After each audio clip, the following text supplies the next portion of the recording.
Assalamualaikum warahmatullahi wabarakatuh.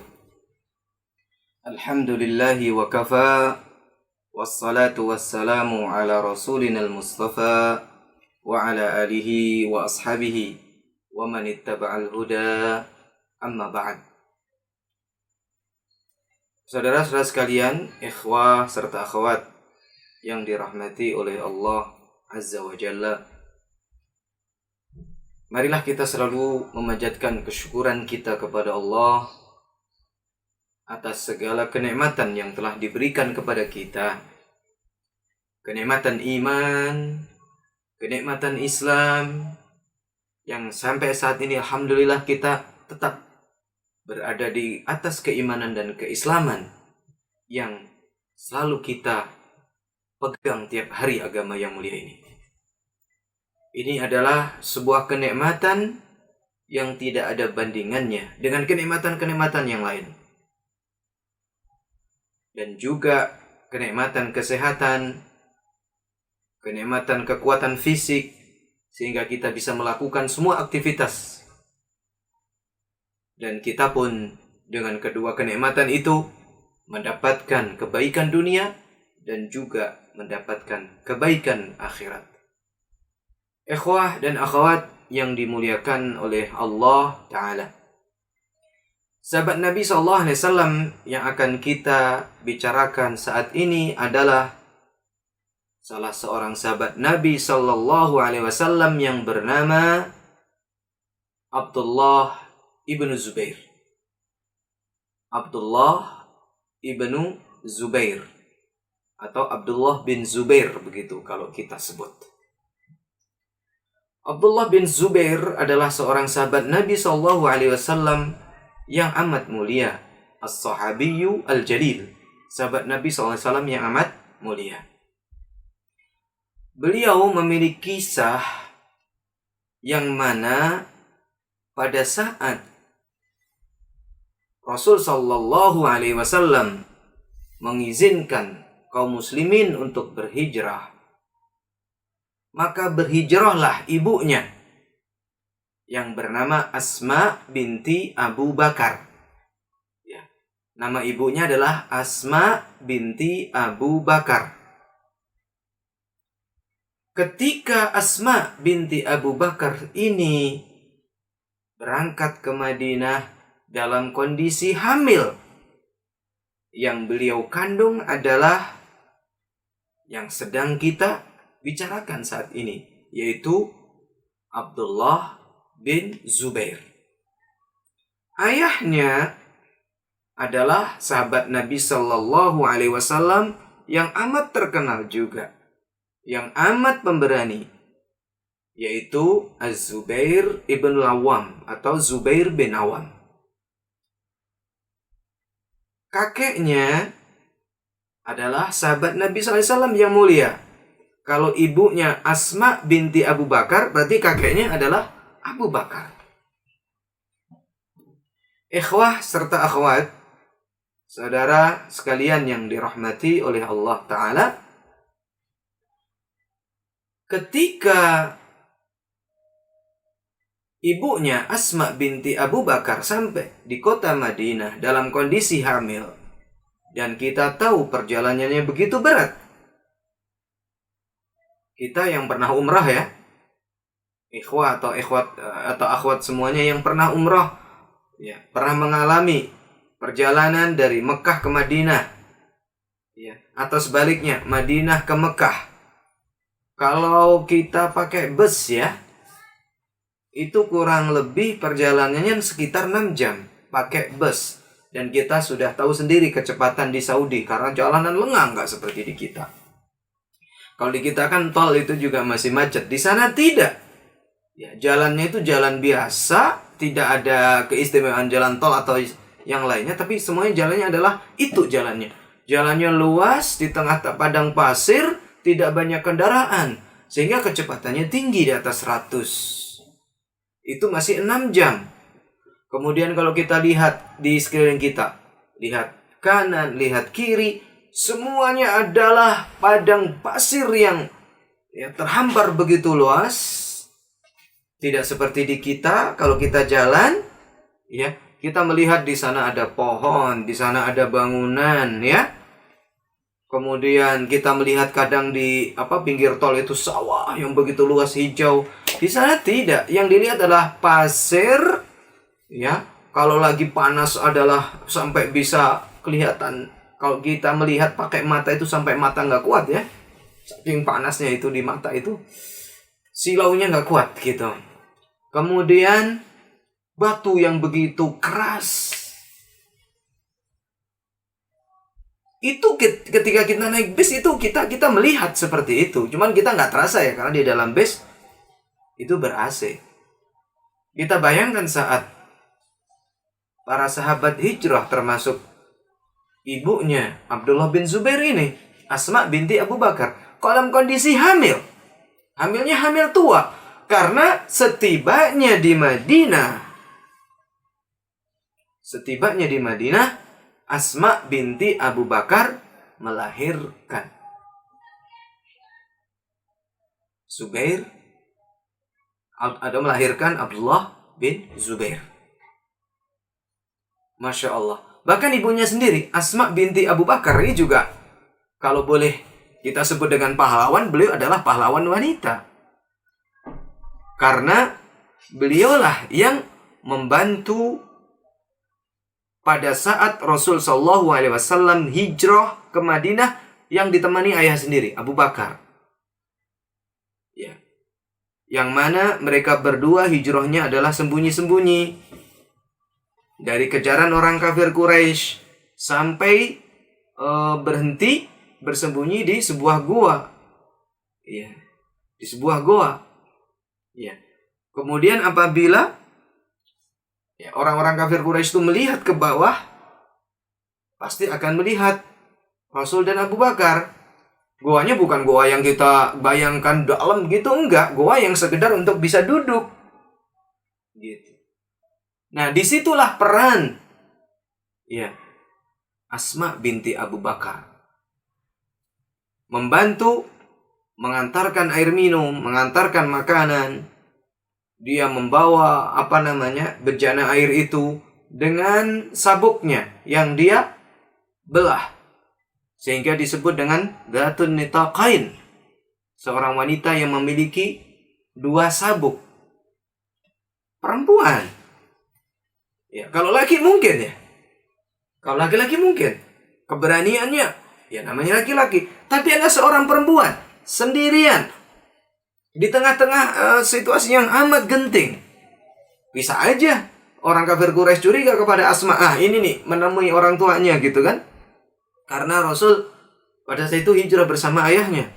Bisa aja dia ditangkap, diinterogasi dan sebagainya. Maka dengan ini Abdullah bin Zubair adalah anak dari seorang ibu yang pemberani,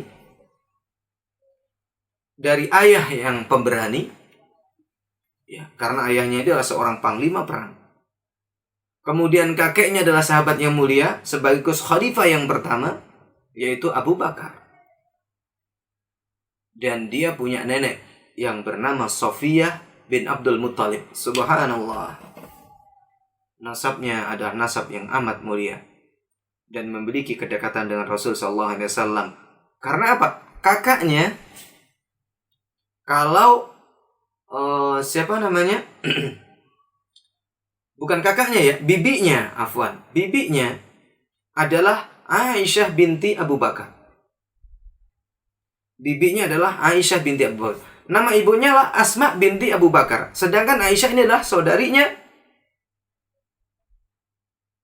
ibunya, Asma binti Abu Bakar. Sehingga Aisyah, istri Rasul sallallahu alaihi wasallam yang amat beliau cintai, adalah bibinya.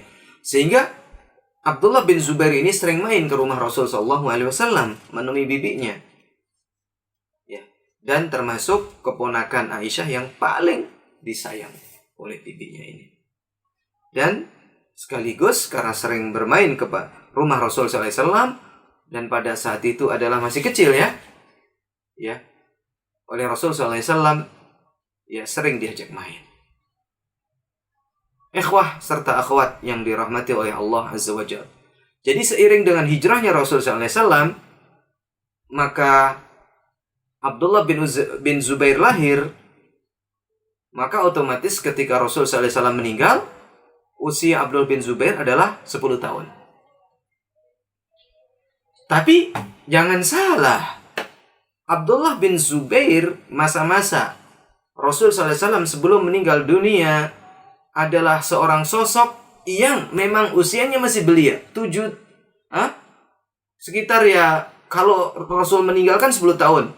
Berarti di masa-masa hidupnya sebelum usia 10 tahun ini, tepatnya sekitar usia 7 tahun, beliau sudah termasuk orang-orang yang menghadap Rasul SAW untuk berjanji kepada Rasul SAW sebagai seorang muslim yang mentaati Rasulnya.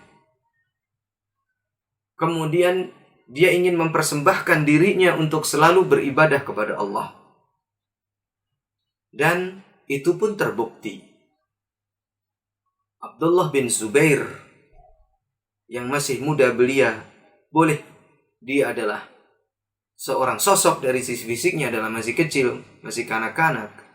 Tetapi cara berpikirnya adalah cara berpikir orang dewasa. Dia adalah seorang anak yang rajin untuk berangkat ke masjid, sehingga sering dijuluki dengan burung merpatinya masjid. Seakan-akan dia adalah seekor burung yang punya sarang di masjid. Sehingga kalau dia tidak pergi ke sarangnya, maka dia tidak akan merasakan nyaman. Kalau dia ke masjid, berarti dia kembali ke sarangnya, kembali ke rumahnya. Subhanallah. Dan dia juga termasuk anak yang sangat rajin beribadah dan rajin melaksanakan sholat malam. Bahkan kalau sudah sholat, Abdullah bin Zubair ini menikmati sholatnya. Dia tidak terganggu dengan apa yang ada di sekitarnya. Mau orang berisik, mau orang lalu lalang, mau orang apa, dia tidak terganggu. Karena dia sangat khusyuk di dalam sholatnya. Subhanallah. Ini adalah sosok Abdullah bin Zubair. Sebagaimana ayahnya adalah Zubair bin Awam, seorang yang pemberani, maka Abdullah pun sudah terlihat sejak kecil sebagai seorang pemberani. Di antara bentuk keberaniannya adalah, biasalah yang disebut dengan anak kecil itu, kalau melihat seseorang yang dewasa berbadan besar gitu kan, apalagi sosok itu adalah seorang yang dihormati, maka anak kecil akan takut, lari, kabur gitu kan. Ada yang malu, ada yang takut, atau adalah. Nah, pada saat dia sedang bermain-main bersama teman-temannya yang sebaya, berjalanlah melewati mereka Umar bin Al-Khattab, yang mana memiliki badan gede ya, jangkung gede gitu. Sehingga anak-anak pun kalau melihat, ya namanya anak-anak gitu kan, takut gitu. Maka anak-anak pun kabur, lari. Kecuali Abdullah bin Zubair. Sehingga Umar melihat tingkahnya Abdullah bin Zubair ini, dia pun, ya gimana ya, melihat anak yang bergani, gemes gitu kali. Umar bin Khattab pun mendekati Abdullah bin Zubair dengan bertanya, "Nak, mengapa kamu nggak lari kayak yang lain gitu? Kamu netep aja di sini gitu." Nah, Abdullah bin Zubair mengatakan, yang menunjukkan bahwasanya Abdullah bin Zubair ini memiliki kepribadian yang amat bagus dan memiliki keberanian yang amat bagus juga. Yang mana pada saat ditanya, jawaban beliau adalah, "Aku tidak memiliki salah kepada engkau. Jadi mengapa saya harus lari? Jalannya luas gitu. Aku tidak perlu pergi agar Anda bisa ya lewat dari situ." Subhanallah. Abdullah bin Zubair yang kecil, tetapi cara berpikirnya adalah berpikir dewasa. Sementara kita melihat sebagian ya, ada yang sudah usia-usia remaja gitu, usia-usia SMA gitu. Tapi tingkahnya adalah seperti tingkahnya masih kecil. Dan begitulah sosok Abdullah bin Zubair, sahabat Nabi Sallallahu Alaihi Wasallam. Kemudian di masa kekhilafan Umar bin Al-Khattab, yang pada saat itu Ya, ketika Rasul SAW meninggal, ya, Abdullah bin Zubair berusia 10 tahun. Nah, akhirnya berlanjut pada masa kekhilafahan Abu Bakar. Kemudian pada saat kekhilafahan pada saat kekhilafan Umar bin Al-Khattab, Abdullah bin Zubair sudah ada keinginan untuk ikut berjihad di jalan Allah. Ya, kira-kira usianya pada saat itu sekitar 14 atau 15 tahun. Dia sudah mulai tertarik untuk ikut berjihad. Namun karena masih kecil sekali, maka pada saat itu ketika Umar bin Al-Khattab berniat untuk mengirim pasukan kaum muslimin untuk menaklukkan Romawi di negeri Syam, maka Abdullah bin Zubair yang saat itu diizinkan untuk bisa berangkat bersama rombongan jihad, maka Abdullah bin Zubair hanya diizinkan untuk membantu para pasukan kaum muslimin yang terluka. Dan memang pada saat itu yang menjadi panglimanya adalah Zubair ibn Awam, yang tidak lain kecuali ayahnya sendiri. Dan dari situlah Abdullah bin Zubair banyak mendapatkan pengalaman berjihad. Walaupun pada saat itu beliau sebagai orang yang membantu pasukan yang terluka. Tetapi ini adalah pengalaman sangat berharga bagi Abdullah bin Zubair untuk bagaimana mengawali sepak terjangnya di dalam berjihad di jalan Allah. Kemudian di dalam kesempatan yang lain, akhirnya Abdullah bin Zubair pun juga ikut, dan masih di masa kekhilafahan Umar bin Al-Khattab. Ya, pada saat itu Abdullah bin Zubair ikut bersama pasukan Amr bin As menaklukkan Mesir, yang di situ ada kaum Bizantium, ya, kaum Bizantium, atau lebih tepatnya, mohon maaf ya, dikuasai Mesir itu oleh kekuasaan Romawi, yang mana pasukan kaum muslimin bergerak ke sana. Ya, Romawi atau pasukan kaum muslimin pada saat itu ya, dikuasai Romawi, Mesirnya, dan mereka harus melawan mereka. Sehingga ya, penguasa Romawi yang saat itu menguasai, sementara pasukannya adalah pasukan yang dikerahkan adalah dari pasukan Bizantium, maka Bizantium yang saat itu dipimpin oleh Jarjir mengepung kaum muslimin yang berjumlah 120.000 pasukan. Sementara tentara kaum muslimin berjumlah 20.000 tentara. Jadi tidak berbanding. Bagaimana 20.000 ya, musuh dengan 120.000 yang mengepung. Di tengah-tengah perang yang berkecamuk, Abdullah memiliki ide bagaimana dia bisa membunuh Jarjir. Pada saat itu dia melihat Jarjir di pasukan belakang, ya, di belakang pasukan ya, Bizantium atau Romawi. Nah, akhirnya dia pun izin kepada Amr bin As untuk bagaimana bisa membunuh Jarjir. Akhirnya diizinkan. Dia bersama 30 pasukan menemui Jarjir. Pada saat itu Jarjir ketika melihat Abdullah bin Zubair, dikiranya Abdullah bin Zubair adalah pasukan yang diutus untuk melakukan perdamaian. Karena ya, Jarjir yang memimpin pasukan Bizantium Romawi ini ya, menyangka bahwasanya Abdullah bin Zubair ini adalah pasukan yang ingin diutus untuk meminta perdamaian. Dia merasa bahwasanya pasukannya banyak, dan dia merasa di atas angin. Kaum muslimin adalah kalah. Maka pada saat Abdullah bin Zubair sudah mendekati Jarjir dan dia mengeluarkan pedang, baru nyadar Jarjir bahwasanya Abdullah bin Zubair ini akan membunuhnya. Karena sudah terlambat, sambil kabur Jarjir ini dikejar oleh Abdullah bin Zubair, dan dengan pedangnya maka berhasillah Jarjir ini dibunuh oleh Abdullah bin Zubair. Dan ini adalah catatan pertama bagi Abdullah bin Zubair sebagai seorang yang pemberani. Dan sekaligus berhasil untuk membunuh Jarjir. Dan dengan terbunuhnya Jarjir, jumlah 120.000 pasukan tadi pun tidak ada artinya. Mereka mundur semuanya. Dan akhirnya kemenangan dicatat oleh kaum muslimin. Ikhwah serta akhwat semuanya yang dirahmati oleh Allah. Ini adalah kisah Abdullah bin Zubair. Dan Abdullah bin Zubair ini memiliki usia yang amat panjang. Sampai berusia 73 tahun. Sampai usia 73 tahun. Dan atas kehendak Allah, beliau meninggal. Sebenarnya di sana masih banyak kisah tentang keistimewaan Abdullah bin Zubair. Tetapi kami cukupkan sampai di sini.